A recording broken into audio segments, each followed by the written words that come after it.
Assalamualaikum teman-teman. Selamat berjumpa lagi dengan saya Abdurrahman dan masih tetap di channel Abdurrahman ya. Dan masih tetap juga mengupas tentang seputaran asam lambung dan artritis psikosomatis. Di video kali ini atau di season kali ini saya akan menceritakan tentang banyak perubahan drastis ya saat terkena anxiety atau cemas berlebih atau was-was. Jadi ketika kita sudah mengalami cemas, sudah mengalami was-was, itu ada perubahan drastis dalam tubuh kita gitu ya teman-teman ya. Nah itu di sesi kali ini saya akan menjelaskan seperti itu, dan saya juga akan menceritakan tentang bagaimana cara menanganinya. Nah itu teman-teman ya. Nah bagi teman-teman yang mau bertanya di kolom komentar, alangkah baiknya tonton video ini, jangan di skip ya, karena kalau ketika kalian men-skip nanti mungkin keterangan yang lebih jelasnya itu akan terpotong teman-teman ya, karena sudah banyak sekali teman-teman itu yang bertanya di kolom komentar tentang di video yang sudah saya jelaskan. Contoh lah seperti saya sekarang ini, kalau saat ini saya menjelaskan tentang perubahan besar atau perubahan drastis ketika terkena gangguan anxiety. Nanti di kolom komentar itu kalian bertanya lagi tentang seputaran anxiety. Padahal sudah saya jelaskan ya. Makanya saya selalu bingung ya ketika mau menjawab pertanyaan-pertanyaan dari teman-teman. Saya pikir ini orang nggak nonton videonya, saya bilang gitu ya. Soalnya kan sudah saya jelaskan di video tersebut, tetapi malah dia itu bertanya lagi. Saya bingung ya ketika saya lihat-lihat, ternyata mungkin dia itu nggak nonton sepenuhnya gitu ya. Makanya bagi teman-teman yang ingin membaik, agar kalian itu paham, lebih mengerti, tonton videonya sampai habis gitu ya teman-teman ya. Nah itu teman-teman ya. Dan bagi teman-teman yang baru bergabung juga, dimohon ya videonya itu di subscribe dulu, karena untuk subscribe itu tidak memerlukan biaya, tidak memerlukan pendaftaran. Jadi subscribe itu adalah hal yang sangat mudah sekali bagi teman-teman ya. Jadi teman-teman itu cukup memijit tulisan yang warna merah, tulisan subscribe, biar kenapa? Jujur ya, biar videonya itu cepat berkembang dengan baik. Dan kalau seandainya videonya berkembang dengan baik, sudah barang tentu itu akan menambah semangat tersendiri buat saya untuk terus meng-share tentang seputaran asam lambung dan artritis psikosomatis terhadap kalian. Dan teman-teman juga jangan lupa ya, ditekan juga tombol like dan loncengnya ya, biar kalian itu dapat pemberitahuan video saya yang terbaru. Jadi kalian itu dapat notifikasi atau pemberitahuan video saya yang terbaru. Karena saya itu akan terus meng-share tentang seputaran asam lambung dan artritis psikosomatis ini terhadap kalian, dengan tujuan semoga saja videonya itu menjadi wasilah atau jalan keluar bagi kalian yang sedang mengalami gangguan asam lambung dan artritis psikosomatis hingga membaik ya, apalagi sampai sembuh total, amin ya rabbal alamin ya. Nah itu teman-teman ya, minimal bisa menjadi motivasi buat kalian, atau minimal juga hanya sekedar bisa menemani kalian gitu ya yang sedang mengalami gundah gulana gitu ya teman-teman ya. Nah itu teman-teman ya.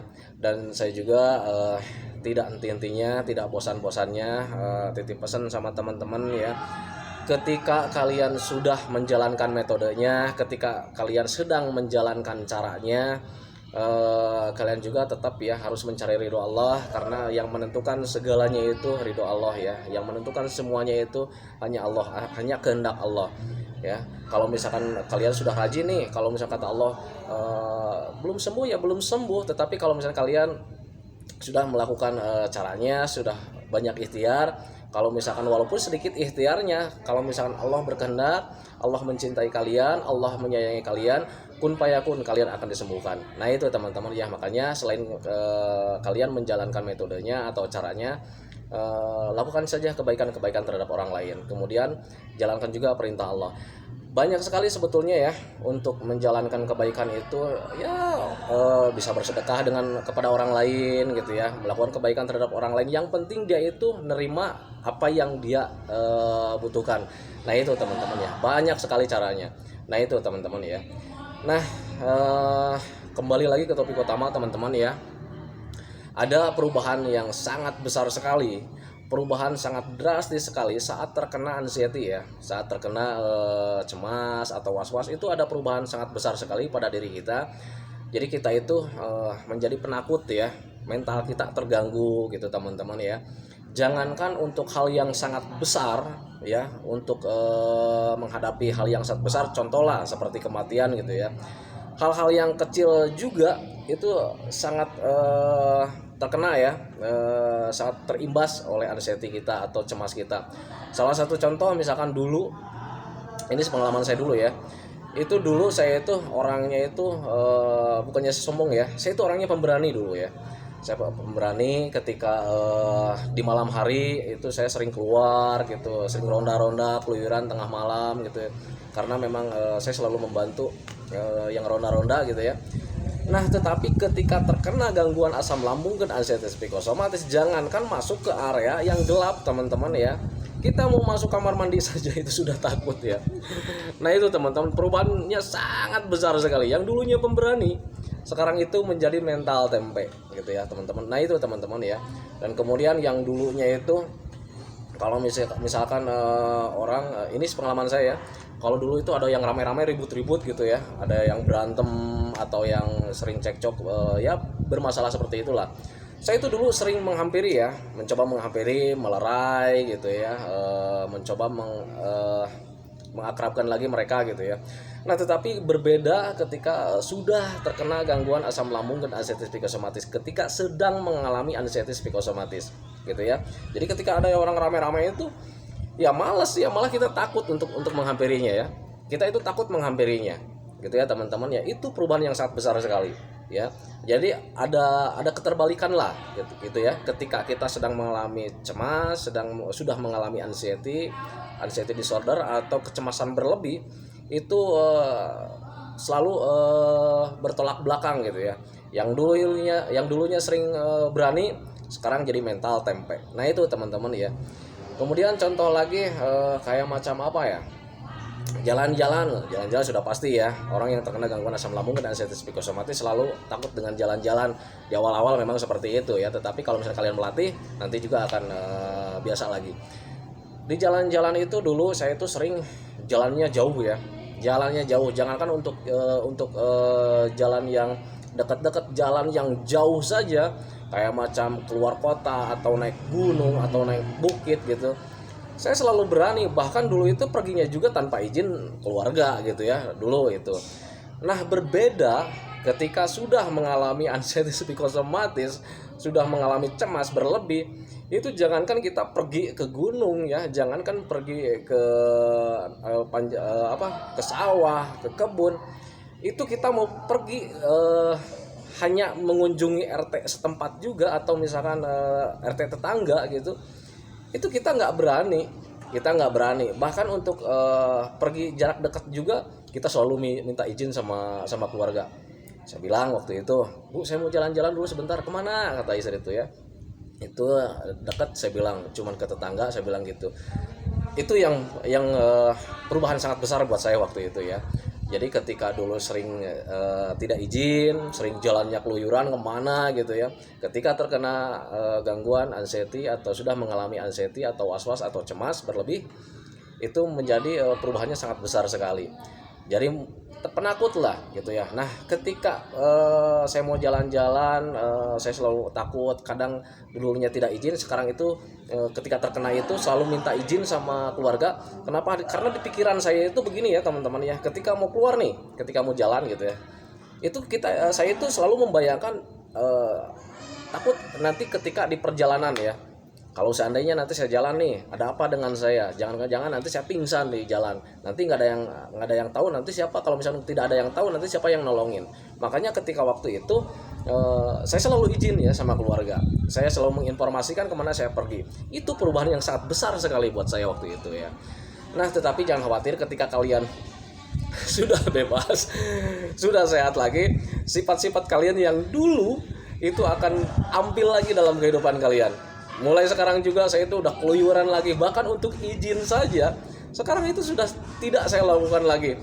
Nah, semoga kalian tidak mencontohnya ya, semoga kalian tidak mengikuti cara saya. Tetapi untuk sekarang saya tuh karena udah sembuh total, karena perasaan cuek itu sudah ada lagi, perasaan nyaman sudah ada lagi, perasaan kuatnya sudah ada lagi.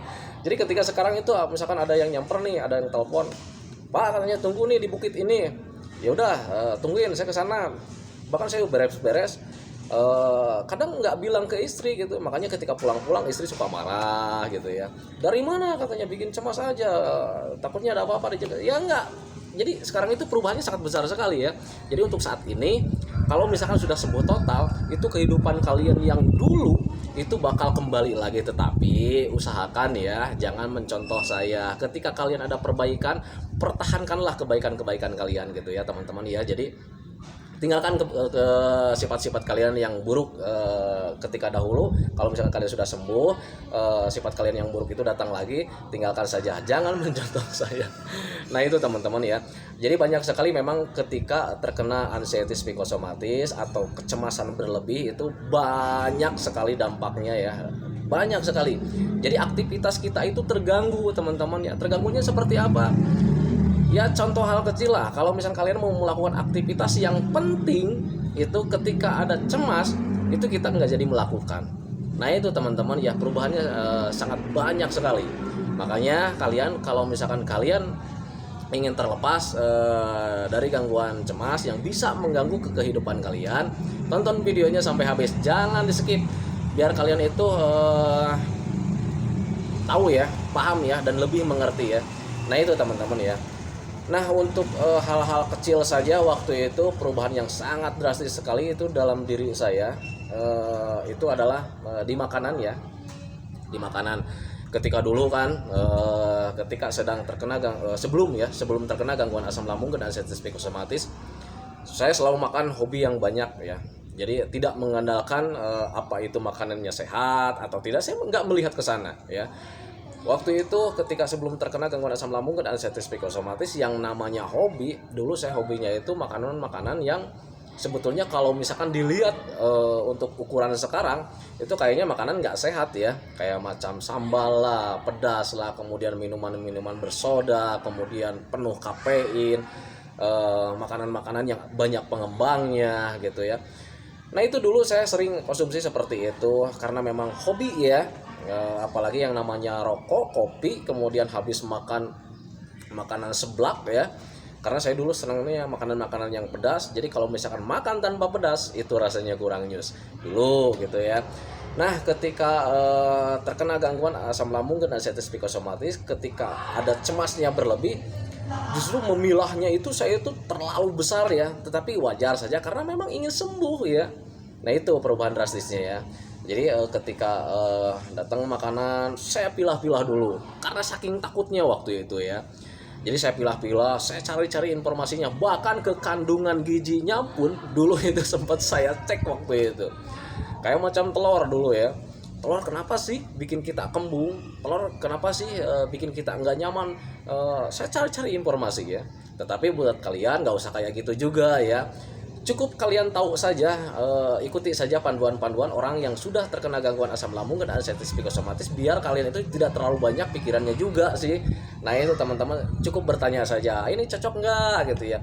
Paling nanti para motivator juga akan memberitahukan yang lebih banyaknya gitu ya. Tetapi kalau misalkan yang sedikit teralaminya pasti juga akan dikasih tahu. Kayak macam ini nih, makanan apa ya? Oh ya, makanan ini. Contoh lah buah apa ya? Saya lupa lagi tuh tadi dapat kabar dari teman yang datang, itu buah apa ya? Oh, buah naga ya. Nah, buah naga itu banyak sekali yang cocok ya. Termasuk saya banyak yang cocok, tetapi ada 20% dari orang yang sering datang ke rumah itu ada 20% yang tidak cocok. Saya bilang, "Kenapa? Cari informasi buah naga itu sehat," saya bilang gitu.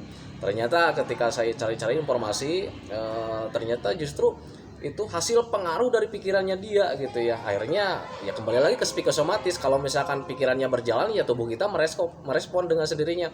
Contoh buah naga sebetulnya tidak ada efek samping ya. Buah naga, pepaya, terus alpukat itu enggak ada efek samping ya buat asam lambung dan anxiety psikosomatis. Tetapi karena memang dia itu pikirannya selalu berpikir tentang wah ini makanan nggak nyaman, wah ini makanan nggak nyaman, akhirnya tubuhnya merespon sendiri, akhirnya yang tadinya tidak akan terjadi apa-apa ya terjadi apa-apa.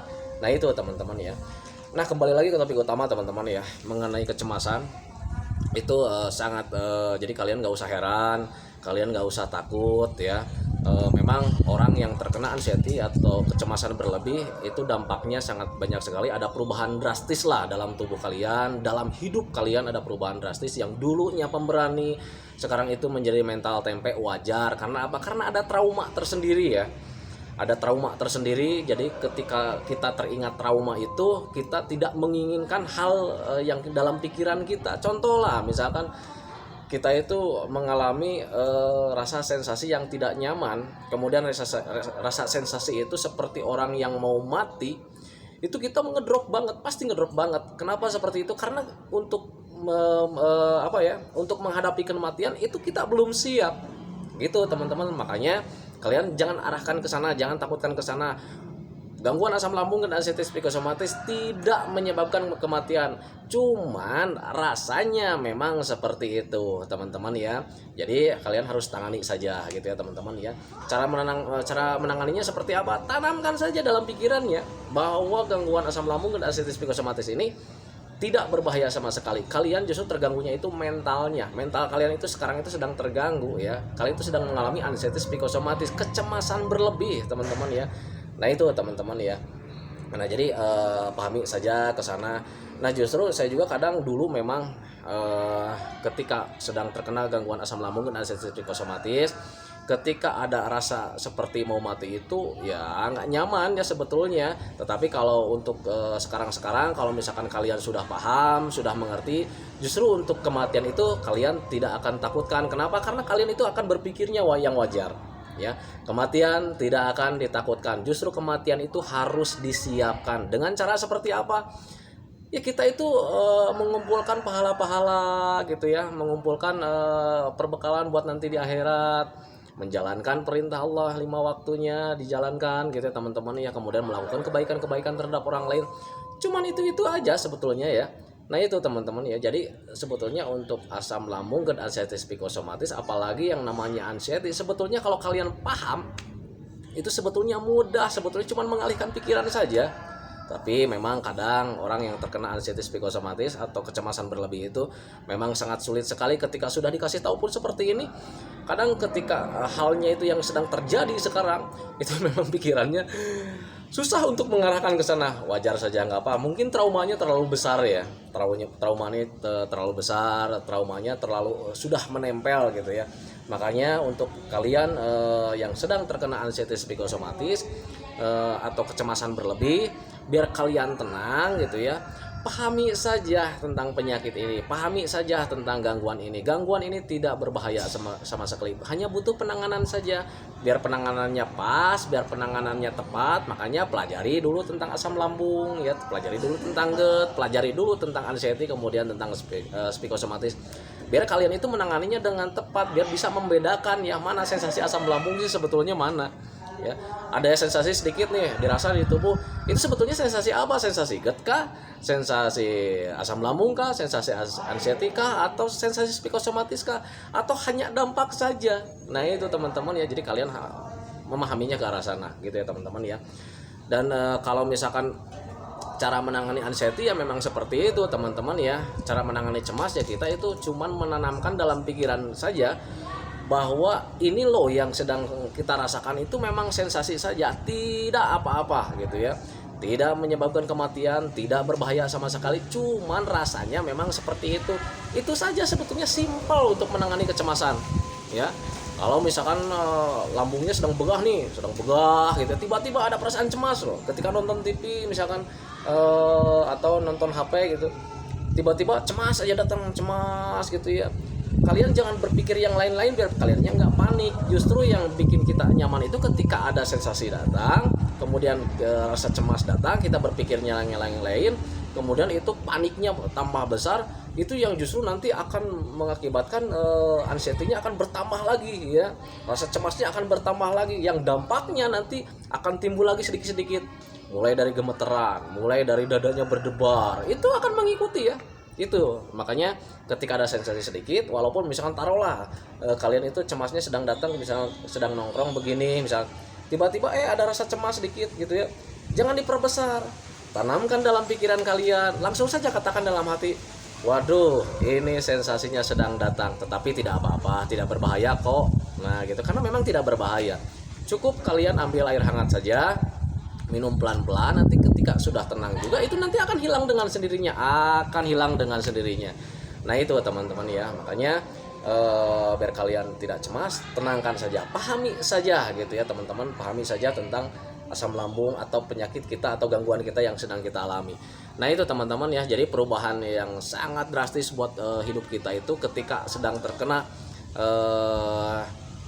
cemas atau anxiety berlebih, itu memang kita itu mentalnya menjadi mental tempe, kemudian aktivitas yang lain itu menjadi terganggu lah gitu ya. Jadi kita itu hidupnya jadi kurang produktif. Nah itu ya teman-teman, jadi sebetulnya untuk anxiety psikosomatis kita itu sebetulnya intinya kita itu hanya dipermainkan oleh pikiran kita, dipermainkan oleh otak kita karena memang ada trauma tersendiri. Nah itu teman-teman ya, jadi pahami saja ke arah sana. Kalian juga nggak usah bingung, yang mengalami anxiety psikosomatis, yang mengalami cemas, yang mengalami was-was itu bukan kalian saja. Saya juga dulu ngalaminnya seperti itu, sangat lama sekali, tetapi karena memang saya ingin sembuh, tekad saya kuat, akhirnya saya sabar menjalaninya, sabar menjalaninya, kemudian ikhlas menghadapinya gitu ya. Akhirnya asam lambungnya stabil lagi karena ada ketenangan tersendiri. Dan kalau misalnya kita sering tenang gitu ya, sering ketenangan itu sering kita alami, nanti juga asam lambungnya akan sering stabilnya, dan itu akan mempermudah pemulihannya. Nah itu teman-teman ya. Nah itu teman-teman video dari saya tentang kecemasan ya. Ada perubahan drastis saat terkena gangguan anxiety psikosomatis atau cemas atau was-was, tetapi sangat besar sekali sebetulnya ya, sangat banyak sekali, tetapi kalian gak usah khawatir, tidak berbahaya sama sekali gitu ya teman-teman. Itu hanya memang rasanya saja gitu ya, dan cara menanganinya ya cuman harus ditanamkan saja dalam pikiran, karena itu gangguan pikiran ya, kita mengobatinya harus dengan berpikiran juga gitu ya teman-teman ya. Tanamkan saja dalam pikiran bahwa semua ini hanya sensasi saja, hanya perasaan saja, tidak akan apa-apa teman-teman ya. Duduk tenang, minum air hangat. Kalau seandainya ada cemas datang, tenangkan saja, rilekan saja tubuhnya, rilekan saja badannya, tenangkan saja hatinya. Nanti juga tidak akan lama lagi gitu ya. Nah itu teman-teman ya. Kemudian jaga juga pola makannya, tetap jaga pola makannya, karena orang sakit itu tidak akan sembuh tanpa makan gitu ya teman-teman ya. Soalnya motorik kita itu semuanya itu dari energinya dari mana ya, dari makanan. Nah itu teman-teman, cukup mudah kan ya. Nah itu teman-teman ya, jadi simpelnya untuk gangguan asam lambung dan anxiety psikosomatis sebetulnya kita itu jangan telat makan sama telat minum, itu saja gitu ya. Nah kalau misalnya cemasnya dari mana, dari pikiran yang kalian yang ngaco gitu ya. Nah itu teman-teman, itu intinya sebetulnya. Nah itu teman-teman ya. Nah itu teman-teman video dari saya, diulang lagi penutupannya tapi nggak apa-apa lah. Sebetulnya banyak sih yang ingin saya sampaikan, cuma nantilah kita lanjut lagi di episode selanjutnya tentang hal yang lainnya lagi. Tetap ikuti saja channel saya, channel Abdurrahman. Semoga saja channelnya itu menjadi motivasi buat kalian, semoga saja itu menjadi wasilah buat kalian, sehingga kalian itu menjadi lebih baik, lebih sempurna, biar kalian itu cepat kembali lagi ke kehidupan yang dulu lagi, biar cepat kembali lagi ke kebahagiaan kalian yang dulu lagi, karena kebahagiaan dan kesembuhan sangat kita rindukan saat ini. Nah itu teman-teman ya, doakan saya juga biar saya itu masih tetap sehat, biar bisa menemani kalian gitu ya teman-teman ya, minimal menemani kalian saja gitu ya teman-teman ya. Nah itu teman-teman ya, dan jangan lupa juga yang belum subscribe, tolong cek di subscribe dulu ya teman-teman ya. Nah itu, assalamualaikum warahmatullahi wabarakatuh.